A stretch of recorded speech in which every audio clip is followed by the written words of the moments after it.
This Senate, under your leadership, we passed a resolution that the military high command should disclose the name of that officer, the action that had been taken against him, to satisfy us that that action was not willful, or that people who are entrusted to protect us, that some of them have not become part of our problem. Mr. President, I have always tried to be present in every day that this Senate sits. As I speak, I am not aware that we have gotten a response to that simple inquiry. If the armed forces is not accountable, if we do not carry out due audit and oversight on resources that we have all been blackmailed to appropriate to protect Nigeria, and we come here lamenting that the things is now taking over the country, I think we need to do more than that. When a man from inside your own party stands up in the Senate and tears your government apart in front of the whole country, it means things have gone beyond what can be quietly managed. That is exactly what Adams Oshiomhole just did, and what he said should shake every Nigerian to their core. If you are new to this channel, subscribe and turn on your notifications. We break down Nigerian politics with depth and no sentiment. Now let us get into it. What Adams Oshiomhole said in that Senate chamber was not the voice of an opposition politician looking for cheap points.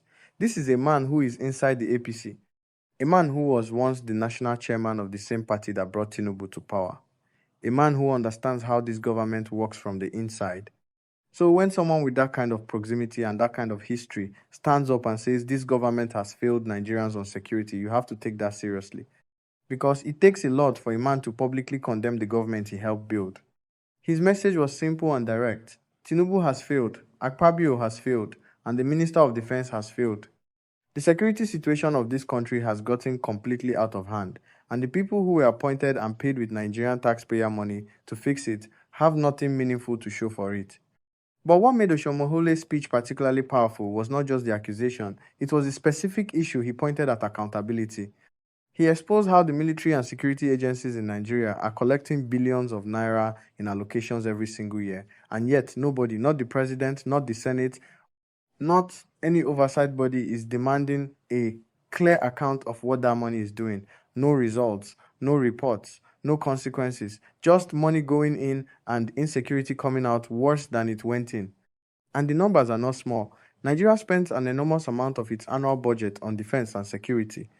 Year after year, security votes are approved, allocations are released, and the expectation is that the situation on the ground will improve. But what Nigerians are experiencing is the opposite. The bandits are more organized, the terrorists are better armed, kidnapping has become almost a daily occurrence. Communities in the Northwest, Northeast, and Middle Belt are living in genuine fear, many of them displaced from their own lands, unable to farm, unable to send their children to school, unable to live a normal life. And then came the Oyo school children kidnapping, and this one broke something inside many Nigerians. School children sitting in a classroom under the care of their teachers, abducted in broad daylight, taken from a place that is supposed to be one of the safest environments in any society. And after the abduction, what followed was the familiar, painful silence that Nigerians have come to dread. No immediate rescue operation announced, no military response that matched the urgency of the situation. No minister standing in front of cameras with a clear plan, just the sound of parents crying and a government that appeared unmoved by the scale of the tragedy. This is what Oshiomhole was reacting to, and his anger in that Senate chamber reflected the anger of millions of ordinary Nigerians who are watching their country bleed while those in power appear to be comfortable. Now let us talk about the Minister of Defense, General Musa, because his story is one that demands serious attention. When General Musa was screened by the Senate for his appointment as Minister of Defense, he came with confidence and big promises. He told Nigerians that the era of insecurity was coming to an end. He promised to wipe out the bandits and terrorists who had turned Nigerians into strangers in their own land. He spoke with the authority of a military man who understood the terrain and had a plan. Nigerians were excited. His appointment was widely celebrated. People genuinely believed that something was about to change. That was over 6 months ago. In those 6 months, what has General Musa delivered? Where is the bold military operation that was supposed to change the security landscape? Where are the results that match the confidence of those promises? The bandits are still operating, the kidnappings have not stopped, the killings in farming communities have not stopped. And perhaps, most tellingly, Tinubu has never once called General Musa to publicly account for his activities or explain to Nigerians what his ministry has done with the resources given to it. This is the heart of the problem that Oshiomhole identified, and it goes beyond just one minister. Tinubu runs a government without accountability. That is not an opposition talking point anymore. It is something that one of his own party's most senior figures just said in the most public forum in Nigeria. When ministers are never called to explain what they have achieved, when security agencies are never required to justify their spending, when the president himself sets no standard of performance and demands no results, what you get is exactly what Nigeria has today. A government full of people doing the minimum, collecting their salaries, protecting their positions, and waiting for the next appointment letter. Think about what a simple monthly accountability system would do. If every minister in Tinubu's cabinet was required to stand before the president at the end of every month and present a clear account of what their ministry achieved, what projects moved forward, what problems were solved, what money was spent, and on what the entire culture of the government would change, nobody wants to stand in a room and say they did nothing. The pressure of accountability alone would force performance. But without that pressure, there is no urgency, and without urgency, nothing moves. The security crisis is also not entirely a military failure in isolation.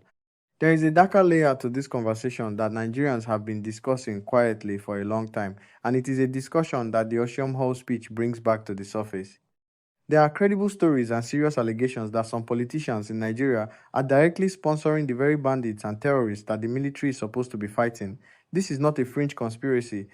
Security experts, retired military officers, and even some legislators have pointed at the suspicious sophistication of these criminal groups, the weapons they carry, the intelligence they seem to have, the way they move across state lines with a level of coordination that suggests they are not operating alone. Some of the weapons in the hands of bandits in northern Nigeria are weapons that are difficult to acquire without serious money and serious connections. Where is that money coming from? Who are those connections? When you ask that question honestly, it leads you to uncomfortable places.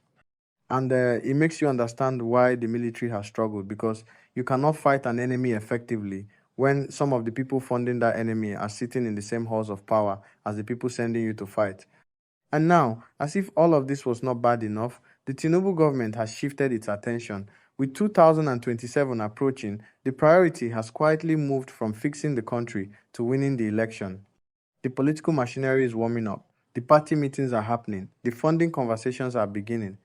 And in the middle of all of this political calculation, the security crisis, the kidnappings, the killings, the displaced communities is no longer the loudest item on the agenda. That is perhaps the most painful part of everything Oshiomhole exposed. Not just that the government has failed on security, but that it has moved on from caring about it because there is an election to win. Nigerians are being left to suffer while the people they elected are busy plotting how to stay in power. And it took a man from inside that same government to stand up in the Senate and say what millions of Nigerians have been saying at their dining tables, in their markets, and on their streets for months. Now, I want to hear from you. Do you think Oshiomhole's speech will lead to any real change inside the Tinubu government, or is this just another bold speech that will be forgotten by next week? Drop your thoughts in the comment section below. Let us talk about this, because the security of Nigerian life should never be a political conversation that gets swept under the rug.